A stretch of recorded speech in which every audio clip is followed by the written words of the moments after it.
Another student from India has been found dead in the United States. Another one. Who was it this time, and what really happened, and how many such cases have emerged this year itself? Let's break it all down for you. His name was Mohammed Abdul Arfath. He was all of 25. He hailed from India's Hyderabad. His father, Mohammed Salim, works at construction sites, and just last year, Arfath moved to the US to fulfill his big dreams. He was pursuing a master's degree at Cleveland State University. But about a month ago, something went wrong. Arfath's father last heard from him on the 7th of March, that too only for a few seconds. Arfath told his father that he was missing his family and friends and that he wanted to come home. His father had reassured him that he could come during his vacation, and if needed, he would send the airfare as well. But Arfath could not come back home. He never will. After that day, whenever Arfath's father tried to contact his son, the phone was always switched off. His only son had gone missing. Some say he was last seen at a Walmart on the 8th of March. That is according to CCTV footage at the store. Imagine the plight of Arfath's family. Their son had gone missing on foreign soil. They had no means to know exactly what was going on. They could only depend on the authorities and wait to hear something. More than 10 days later, on the 19th of March, the family's worst nightmare came true. Arfath's father received an ominous call from an unknown number. The speaker claimed to be a kidnapper. He said Arfath had been abducted by a drug-selling gang. The caller demanded $1,200, that's close to 1 lakh rupees, to release Arfath. Reports say the kidnapper threatened to sell Arfath's kidney if the family did not pay up. Despite all those threats, he did not explain any payment method. Dejected, Arfath's father turned towards the Indian government. He wrote to the External Affairs Minister, Dr. S. Jaishankar, seeking his intervention to find his son. On the 21st of March, the Indian consulate in New York said it was in touch with Arfath's family in Telangana and authorities in the US. The authorities said they were working with the local law enforcement agencies to find Arfath at the earliest. They did find Arfath, but it was too late. Arfath had died in Cleveland, Ohio. How did that happen? The details are not available. The Indian consulate has said it is anguished to learn of Arfath's death and that it is extending all possible assistance to transport his mortal remains to India. My question here is, why is this happening? What explains this? Is there a pattern here? 11 deaths in little over 3 months is not a joke. Just last week, another Indian student named Uma Satya Sai Gade was found dead again in Ohio's Cleveland. Abhijit Paruchuru was barely 20. His body was discovered in a car deep within a forest in Boston. Last month, Amarnath Ghosh was shot dead in St. Louis, Missouri. He died on the spot. The 34-year-old was a trained classical dancer, a student of Washington University. Before this, 23-year-old Samir Kamath was found dead in a nature reserve in Indiana. He was an Indian-American student at Purdue University. And that same week, Vivek Taneja suffered life-threatening injuries during an assault outside a restaurant in Washington. The 41-year-old was an Indian-origin IT executive. A week before that, Saeed Mazahir Ali, an Indian student, was allegedly attacked by robbers in Chicago.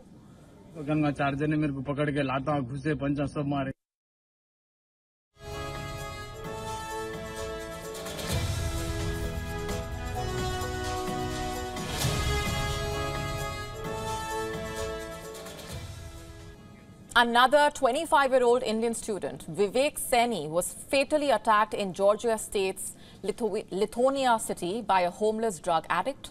Akul B. Dhawan, an 18-year-old, was found with signs of hypothermia. In January, 19-year-old Shreyas Reddy was found dead. He was a student at the Lindner School of Business in Ohio State. Another Indian student named Neil Acharya at Purdue University, Indiana, was confirmed dead days after going missing. In many cases, the authorities have ruled out foul play, that too pretty early in the investigation. But the question is, what explains the trend then? Also, by the way, the country remains the top choice for Indian students pursuing higher education abroad.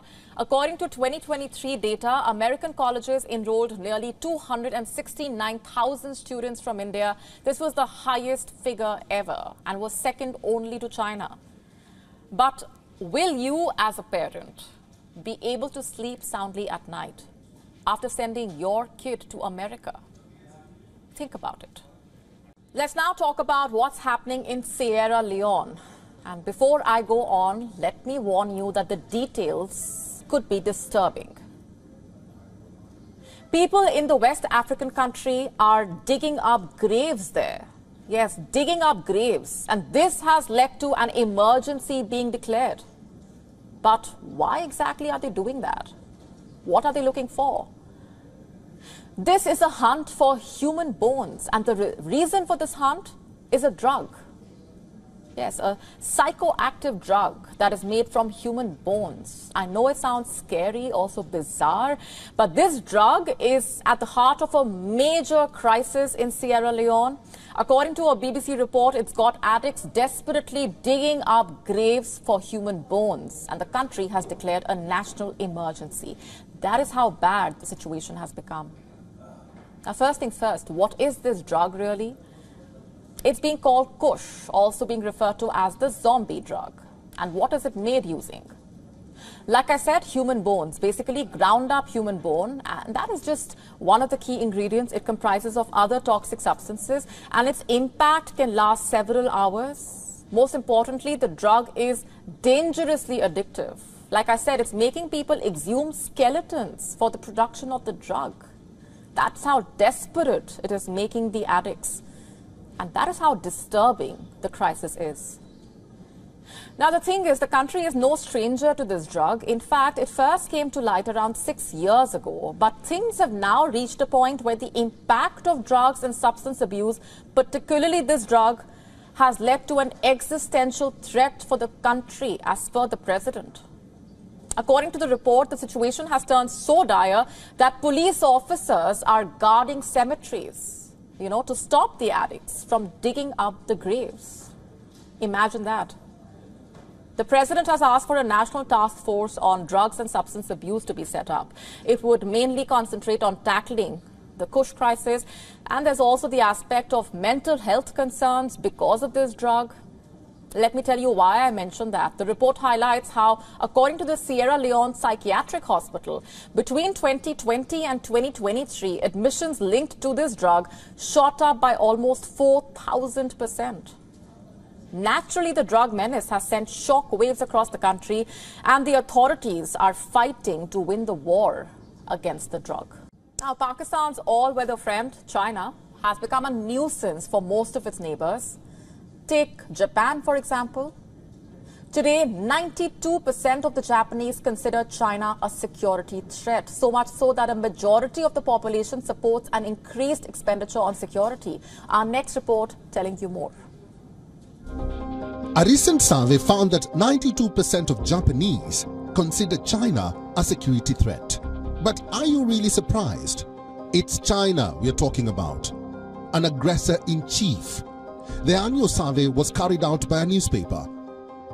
A year ago, 86% respondents said China was a security threat to Japan. It was 81% in the previous year. The graph is steadily rising, as is Chinese aggression. To top that, Russia's invasion of Ukraine changed a lot in Asia. It made it sit up and take notice. It also made people realize that China could be walking down the same road. It could be taking a cue from Russia and invading Taiwan. What happens then? It is the start of another war, one that is almost certain to draw in the United States. Japan is just a few hundred kilometers away from Taiwan. To top that, it is a US defense ally. Tokyo is bound to get drawn into this war, which is why pacifist Japan has decided to start spending more on national security. Tokyo plans to increase defense-related spending to 43 trillion yen by 2027. That is about $283 billion US. And guess what? 71% of Japanese are actually in favor of improving the country's military capacity. Then there's also the question of economic security. 90% of Japan's fuel and gas comes in via sea. What happens when the sea lanes are on fire?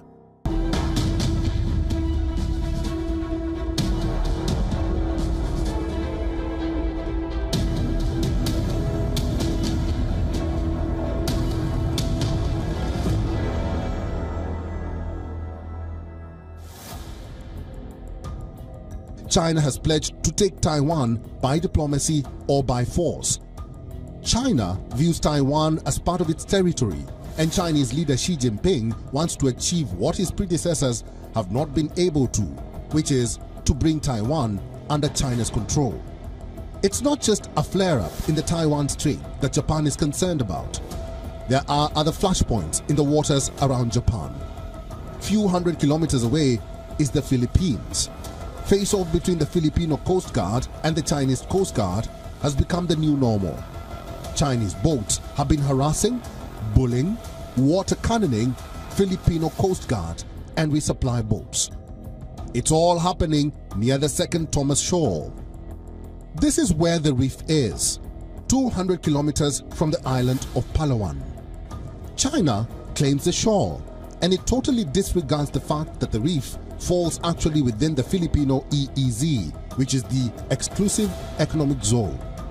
In fact, it is the threat of China that has driven Japan to work much more closely with the US and the Philippines. The three countries recently held their first joint naval exercise in the South China Sea. All eyes are now on Washington, D.C. Later this week, Japan's Prime Minister Fumio Kishida will be meeting US President Joe Biden and Philippine President Ferdinand Marcos Jr. at the White House. No points for guessing. China will be on their mind.